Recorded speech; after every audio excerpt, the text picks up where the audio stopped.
On Friday, February 7th, 1766, 20,000 men lined up at the edge of a forest in Gévaudan, France. They were armed and they were scared. They were about to engage an enemy that they couldn't define in a war that would never officially be recognized. The history books would call it many things, but some people believe that what it really was a war with werewolves.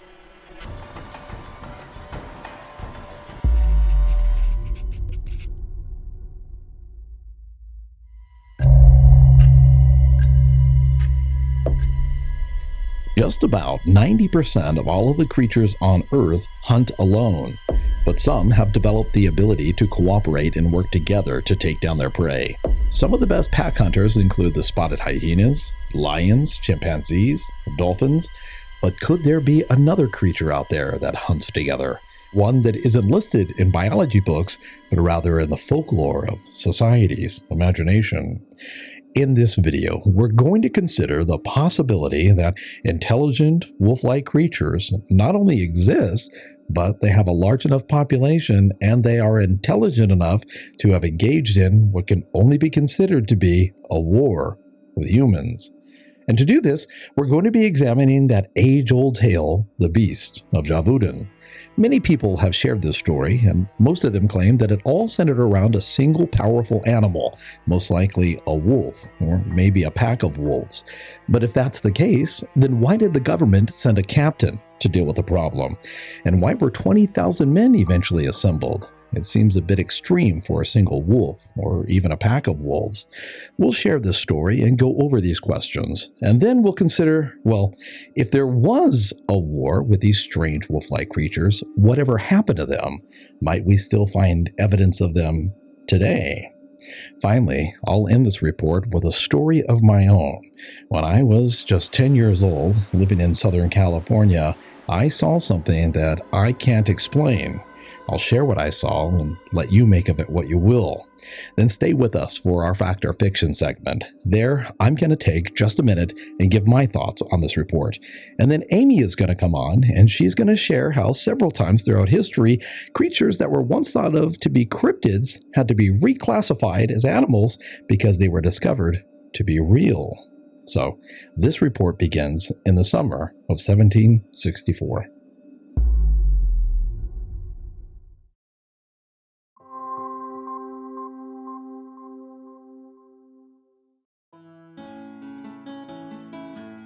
June 30th, 1764 was a bright, warm Saturday. A light breeze and golden sunshine made it feel just perfect to be outside. Jean Boulet, a young lady living in the area of Gévaudan, France, had spent the morning and early afternoon doing chores not far from her house. That day, like most days, she worked alone, and unfortunately, that made her an easy prey for an unknown creature. Her 14-year-old body was found the next day. It had been mauled and shredded into pieces by something with sharp teeth and large claws. The prevailing idea, of course, was that she had been attacked and killed by some type of wild animal. Interestingly, however, just a couple of months earlier, another woman had claimed that she had nearly been attacked by some strange creature as well, while she was out in the forest tending to her cattle. The woman described the animal to be as big as a cow, with dense hair and long claws. It had a very wide chest, a big head, short, upright ears, and a long snout. Its tail was long and strangely thin. There was a dark strip that ran from the upper side of the head to the tip of the tail.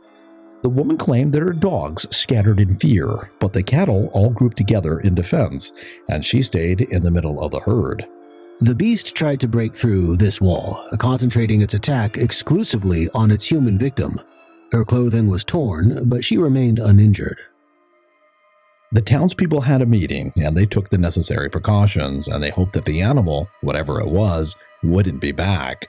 For the next few weeks, everyone was understandably on edge. Well, a couple of months went by, and eventually emotions calmed down. But just when it looked like the danger had passed and everyone was safe, another woman was attacked. Her ripped-apart body was found in her garden right around sunset on September 6, 1764. Her throat was bitten through, and she was half devoured. She was the first grown-up victim of the beast.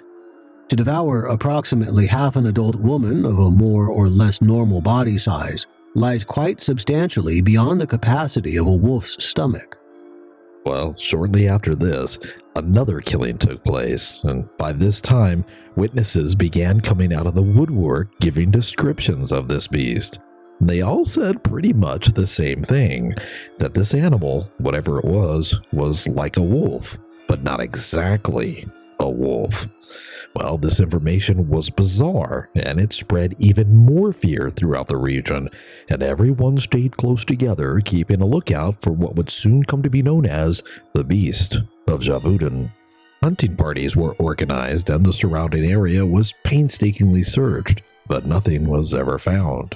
Then, over the next month, several more killings took place, and these search parties just kept coming up empty-handed. Well, eventually, the fear grew so large that the governor of Languedoc sent Captain Duhamel to the area. And almost immediately, Captain Duhamel organized a troop of men, and within just a few days, they successfully tracked down and killed a large wolf. And for just a moment, the people breathed a sigh of relief, thinking that, well, the nightmare was over. However, little did they know that the real killing was just about to begin.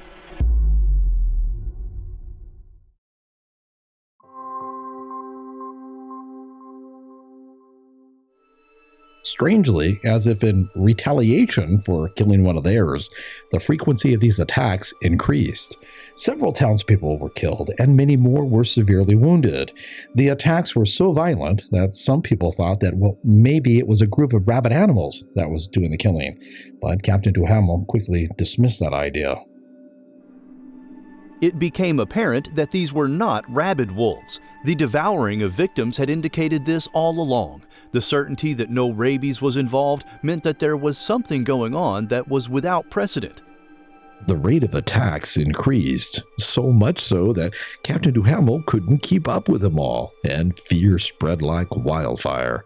Finally, the area bishop ordered that all of the churches offer special prayers of relief. And incredibly, as if strategically coordinated, somehow several attacks took place at separate locations on the same day that these prayers were scheduled to begin. Well, at this point, the people started to seriously wonder if these creatures were just animals or something more. They could slip in and out of towns without detection, they could cover their tracks, and now they could somehow seemingly communicate with each other to coordinate attacks over great distances? Duhamel and his troops tried every device they could think of. They got wolves, but not the right wolves. Things got so bad that the government finally unofficially declared war on all wolves, offering a hefty bounty to anyone who could come into the area and end this reign of terror. Then, as I stated in my open, on February 7th, 1766, a massive force of 20,000 men took to the woods to end this bloodshed. Ultimately, no wolves or wolf-like creatures were ever found that day. But over the next several months, more and more wolves were shot and killed. Finally, the terror did come to an end. So, was this a war with intelligent wolf-like creatures? Or was everyone just outsmarted by an extraordinarily cunning wolf or pack of wolves? I don't know. In any case, if these were intelligent wolf-like creatures, whatever happened to them? Were they all killed? And if not, surely there isn't any evidence of strange, intelligent wolf-like creatures alive today, or is there? Story has it that in the mid to late 1800s, in the small city of Converse, Texas, a rancher was disappointed in his son's lack of toughness. So, in an attempt to make the boy a man, he gave his son a rifle and he sent him into a heavily wooded area along the creek that's called Skull Crossing.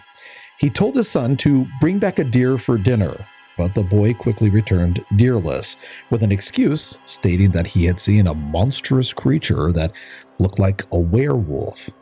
Well, angry at his son's lame attempt to get out of this task, the rancher forced the boy to return to the woods and bring back that deer. Well, several hours passed and his son never returned.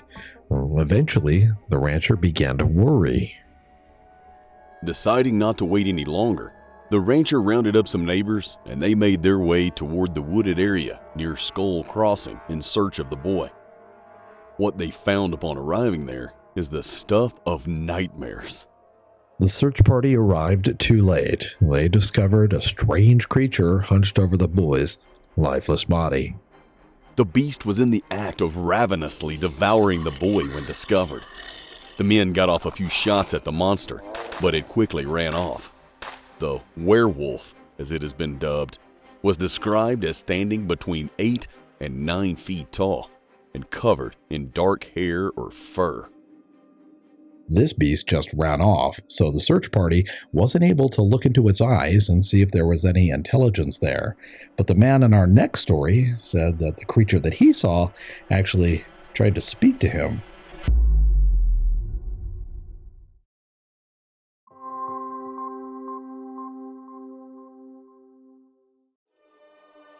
One night in 1936 in rural Wisconsin, Mark Shackleman, a night watchman for a local school, was making his rounds. Right around midnight, he came across a wolf-like creature that was digging something up in the adjacent Native American burial ground.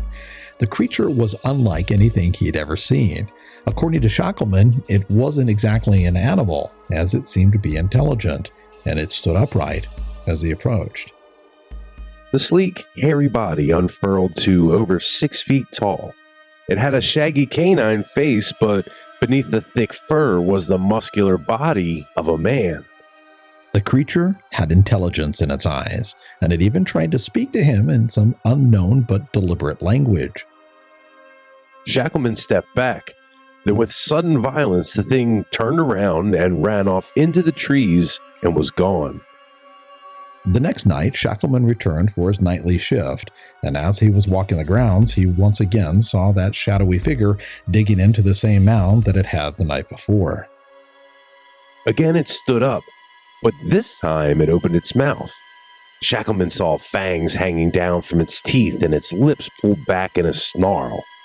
It growled at him. Its speech was half human and half beast. The report that Shackleman gives is interesting because he wasn't just someone who could be easily fooled. Working as a security guard, he had been trained to keep his wits, pay attention, and stay calm in stressful situations. In 1974, one of our subscribers, Xander from England, was 14 years old, and he had this tape recorder that he just loved. Well, he took it everywhere, recording all types of sounds. One night, while he was in the kitchen, he became transfixed with the sounds that the water made coming out of the tap. The kitchen window was right above the sink, and beyond that was a fenced-in backyard. As he was recording these sounds of running water, something in the backyard got his attention. It was dark, and I saw something that was even darker, this tall black figure. Xander said that this tall black figure made its way to the window and then just stared at Xander through the glass. And there was this creature there, and it was absolutely enormous. It looked like a huge wolf, but it was standing upright. Xander described it as a wolf-like creature that stood upright like a man, but much bigger. He said that it was covered in fur and it had intelligence in its eyes as it stared back at him through the glass. And it stared right into my face like it was staring into my soul. It was absolutely terrifying. I was sort of transfixed for a while, and I just couldn't move, and eventually I managed to break free of that, and I screamed and jumped down onto the floor and crawled across the floor. I was crawling across the floor and I was absolutely terrified. I was shaking. It was just dreadful. I reached up and locked the back door and put the bolt on the bottom of the door.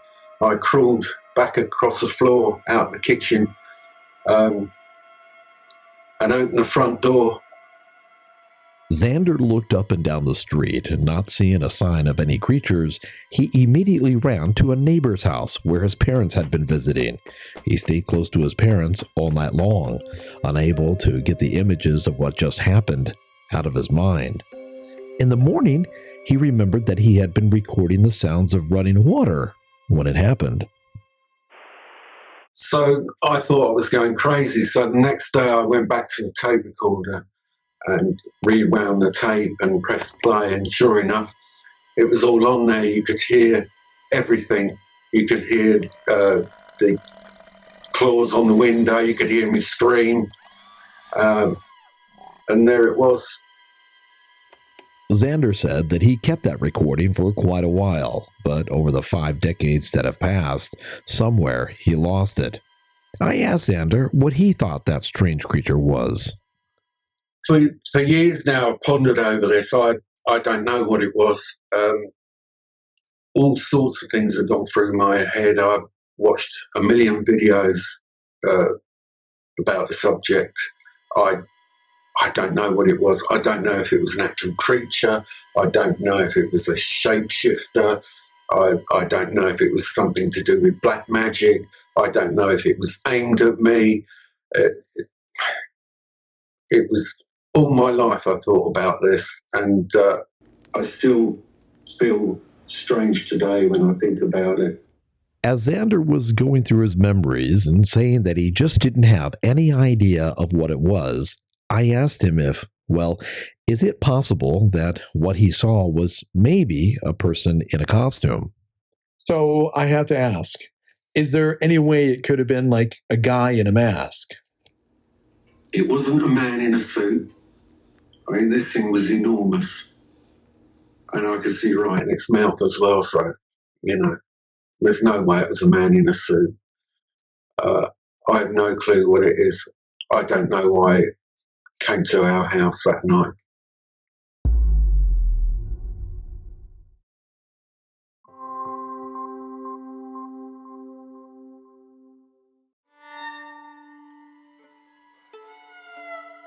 Then there's the account of Eric and Shelley Martin, a couple who lived out on a quiet road in a rural area of Palmyra, Maine.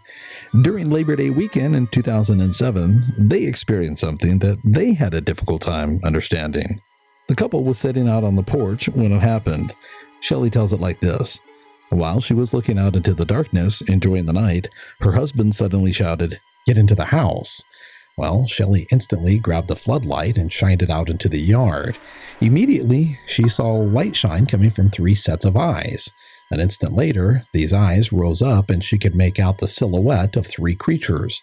She said that the creatures sprinted across the lawn toward the pond.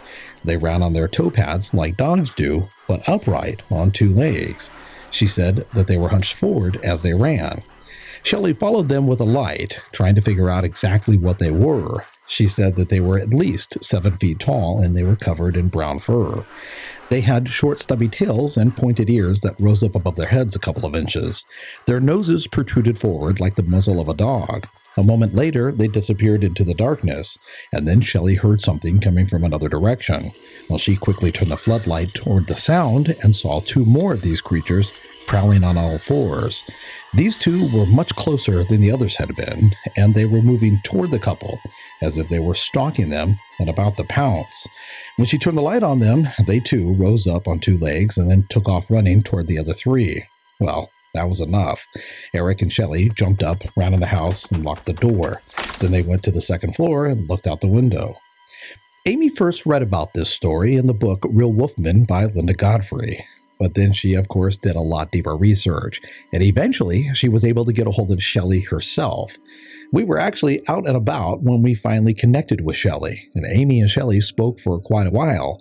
Shelley said that the experience was surreal, and she said that the most disturbing part about the whole thing was how these creatures seemed to have an unnatural intelligence in their eyes. And say that one more time, just like you did.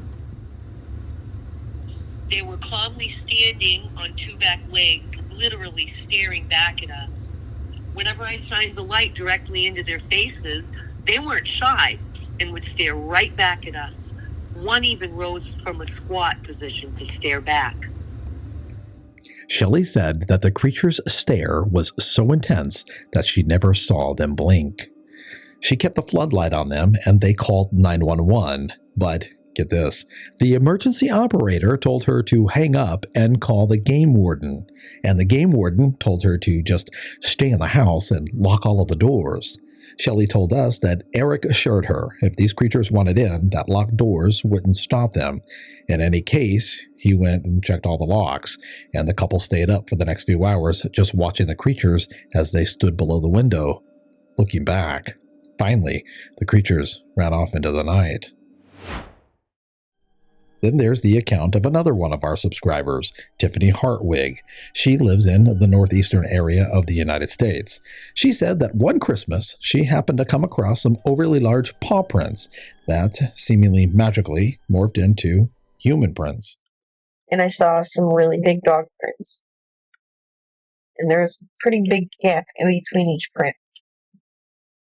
And I look, and I'm following it because there's no, it's a big 6-foot fence. There's nowhere else for the prints to go except up and over or fly away. But those prints turned into human footprints, bare human footprints. When we first spoke with Tiffany, it was pretty intense. She said that these paw prints absolutely turned into human footprints, and there was no way that it could have been hoaxed. She said that the ground was blanketed with snow, and she knows what paw prints look like. She said that these were definitely paw prints, and that they were definitely human footprints. When she got on camera, she got a little bit nervous. In the next section, I'm going to be telling you what happened to me 45 years ago in Southern California.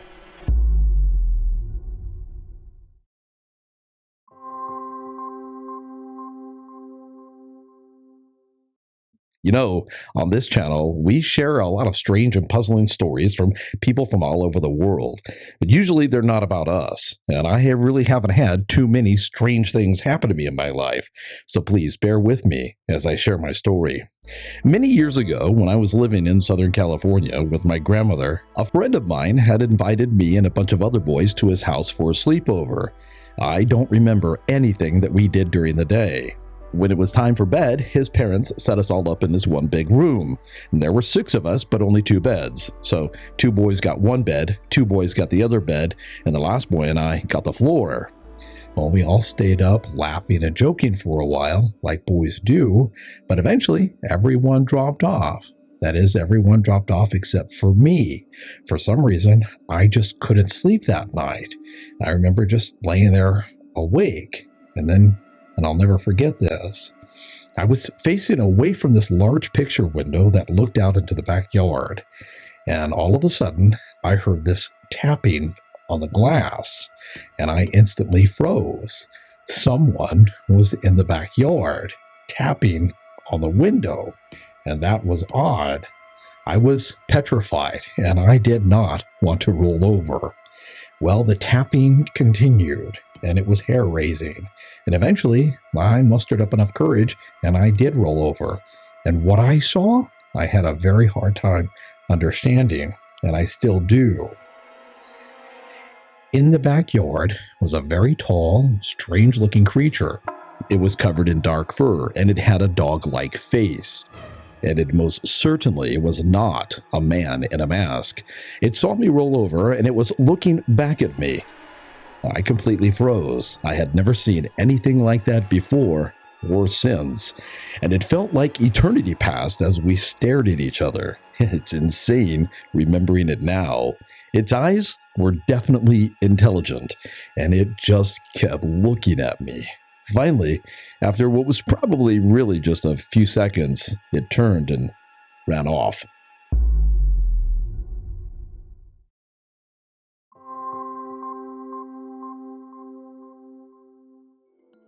So, do werewolves or intelligent wolf-like creatures really exist? You might think that because I saw one, I believe that they do, but I really don't know what it was that I saw. It was 46 years ago, and like I said, when it happened, I had a very difficult time understanding what it was. However, Creatures like these have been seen all through history and from all over the world. The experiences that we shared in this report are just a small fraction. And the beast of Gévaudan? Well, several people have studied that case, and many of the experts have differing opinions as to what exactly was doing the killing. But just about all of them agree on one thing. It most certainly was not a werewolf. As I've said before in other reports, the skeptics always ask, if werewolves are real, well then how come we never find any bones? Amy discovered that several creatures that were once labeled as cryptids had to be recategorized because we found them. So we're in our 4th season. Wow. Episode 1.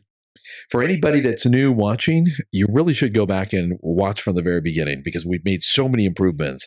You might find season 1 a little slow and maybe a bit cringe, but then season 2 gets better, season 3 gets better. Yeah. Pretty cool stuff. It's exciting. So I'm excited today because you're going to be talking about how creatures that were once thought of as mythological, actually, we found them and they actually became real. Right? You would be surprised at the number of creatures that have been classified as cryptids or mythical, like you just said, are actually animals. We found them. One that comes to mind immediately is, you've heard of the Kraken, right? Tales from sailors for hundreds of years. Yeah. And of course, people thought that's ridiculous. Okay, sailors tell tall tales. Yeah. Well, I think it was 1857, a Danish zoologist received the beak of a squid. But the beak was way too large to be from any squid that was known, right? And eventually a creature washes up on, I think it was a New Zealand beach, and it's this giant creature, this giant squid. Wow. And, these creatures are still very elusive. I don't think it was until 2004 that it was actually videoed in its natural habitat.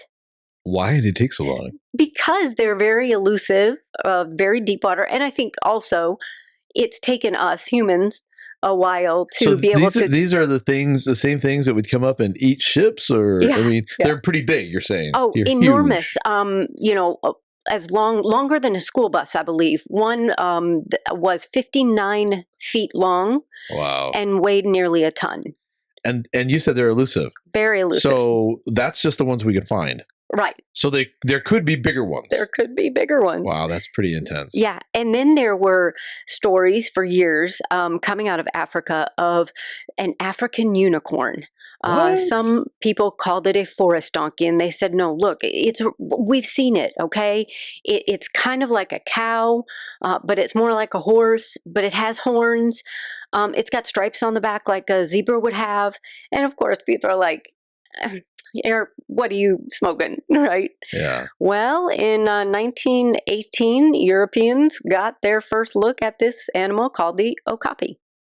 Wow. One more that I wanted to bring up specifically because it was initially labeled a hoax.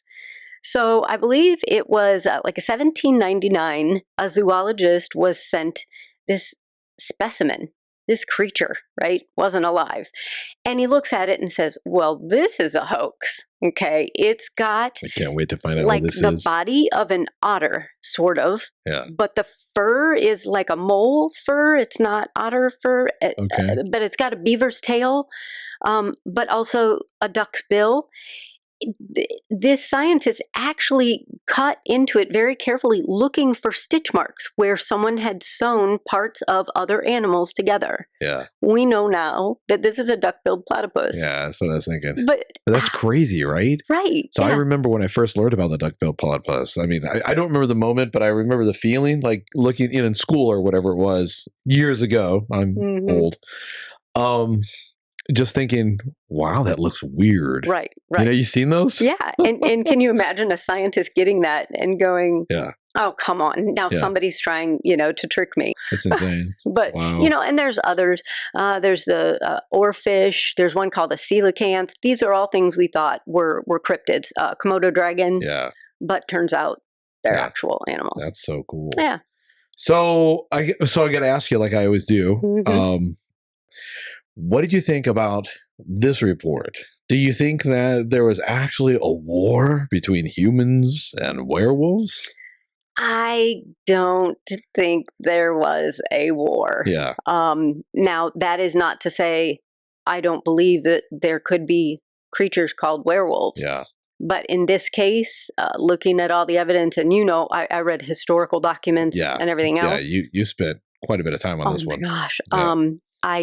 I don't think there was a werewolf war. Yeah. That incident that what I saw when I was 10 years old. Yeah. I saw it. I mean, so I don't know what it was, right? But I was petrified. It was, say, I'm 56 now, so it was 46 years ago. Right. And I can still remember looking at it. And had a big head, and it was all furry, and it was intelligent. And it wasn't a person in a mask. Right. But I don't know what it was. I'm not prepared to say there are werewolves. But then again, I think about how many people throughout history all over the world have come forward. We shared some of them in this report, and they're out of it. You look at them and you think either they're really good liars or they really saw something, right. and then we can call them, well, they don't know what they're talking about. But that's like pompous of us who weren't there to make that assumption. So I don't know. Yeah. And I think about, could it also be, we didn't have any evidence of a giant squid for hundreds and hundreds of years. Yeah. Nothing was found. But you said the giant squid is elusive in the huge ocean. Mm-hmm. Yeah. It seems like these forests we're starting to really map them out, right? Yeah. Yeah. I don't know. Yeah. All right. Well, we finished our first episode in season 4. Yay. All right. Well, thank you again. You're welcome. A large population of hidden werewolves are intelligent wolf-like creatures existing somewhere out there in the world does seem outlandish. But it is curious as to why there's been so many sightings from seemingly sane, sober individuals, like the one from a lady named Christine Ann. She claimed that she saw an intelligent dog-like creature during a summer vacation to West Virginia when she was just 10 years old.